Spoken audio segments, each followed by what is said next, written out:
Saya tahu badan-badan ini sangat diperlukan karena kita kenapa? Kita bukan kontinen, kita bukan benua, kita ini adalah pulau-pulau. Nah, dengan demikian apa? Jadi mereka itu sudah punya namanya apa? Protap untuk membuat rakyat itu tanpa harus inikan, dan itu sudah ada perundangannya. Apa? Di setiap rumah, ini sedang sayang Mas Nanan tidak datang. Saya sudah membuat contoh, kan sekarang anak muda senangnya pakai backpack. Nah ini saya lihat tuh dari Jepang. Jadi di setiap rumah mereka selalu diberitahu bahwa tempat untuk mengungsi, katakan di velodrome ini. Ini namanya velodrome. Nah, tempat ngungsi. Jadi daerah yang di luar sana sudah diberitahu kalau terjadi sesuatu hal, maka kamu harus apa? Larinya adalah ke velodrome. Terus apa yang harus dilakukan? Di jalan itu sudah ada jalan-jalan yang tidak boleh lagi diliwati oleh kendaraan. Jadi umpamanya sekarang ini jalannya, maka itu ada meteran. Ya, yang warnanya merah. Itu saya lihat sendiri loh. Jadi ini jalan hanya untuk orang harus berlari. Kalau ada yang apa itu namanya cacat, hanya boleh dengan kereta roda itu. Jadi ya anak ya apa harus lari dan harus selalu melihat tiang atau tadi itu. Kalau masih merah artinya harus berlari. Itu kejadian dilakukan ketika Fukushima. Makanya kalau dibilang korbannya, kalau menurut hitungan saya tidak terlalu, ya ada korban tapi tidak, karena mereka sudah tahu. Nanti ibu ceritakan apa sebabnya, apa. Begitu lari ketemu tiang, jadi kayak lampu jalanan, lampu apa? Lampu merah, lampu hijau. Kalau masih kuning itu sudah boleh lari pelan. Yang harus dicari adalah ketika ada tiang hijau, itu sudah boleh jalan. Apa maksudnya? Mereka akan tahu bahwa kalau sampai ke hijau itu kemungkinan tidak sudah akan terkena dari bencananya, apakah itu rob atau apa. Tapi tentu beda-beda. Seumpamanya tiba-tiba air sungai naik, itu lain lagi. Ini yang ibu sebuah contoh Jepang itu. Jadi kita pun harus mulai berpikir dan mengetahui di manakah kalau sebenarnya yang tempat berbahaya. Mereka naik ada tempat untuk ngungsinya. Dan tempat ngungsi itu bagus sekali. Jadi mereka mencari tempat di ini yang saya cerita Fukushima. Itu adalah kayak bukit. Dan bukit ini ada seperti lapangan bola.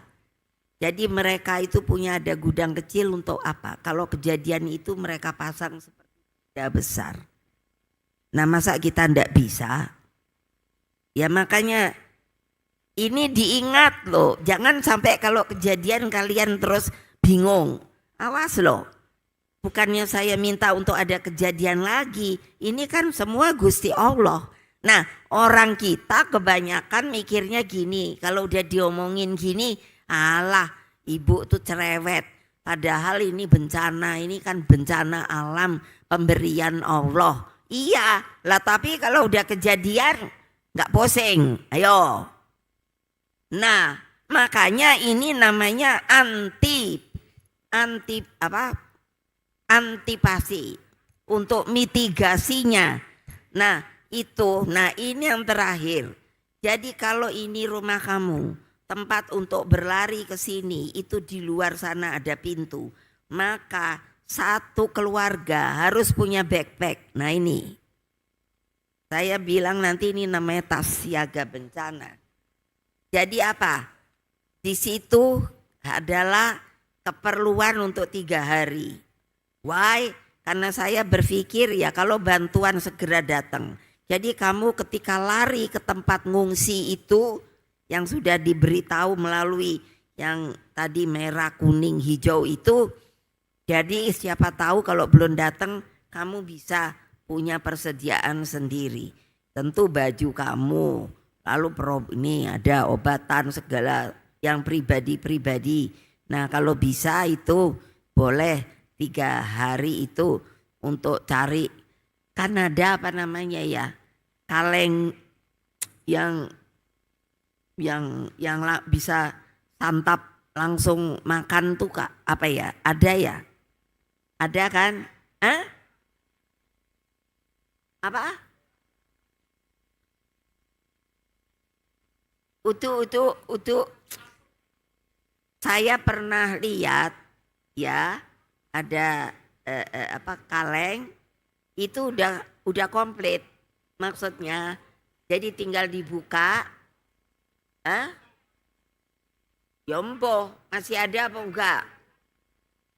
Nah apa?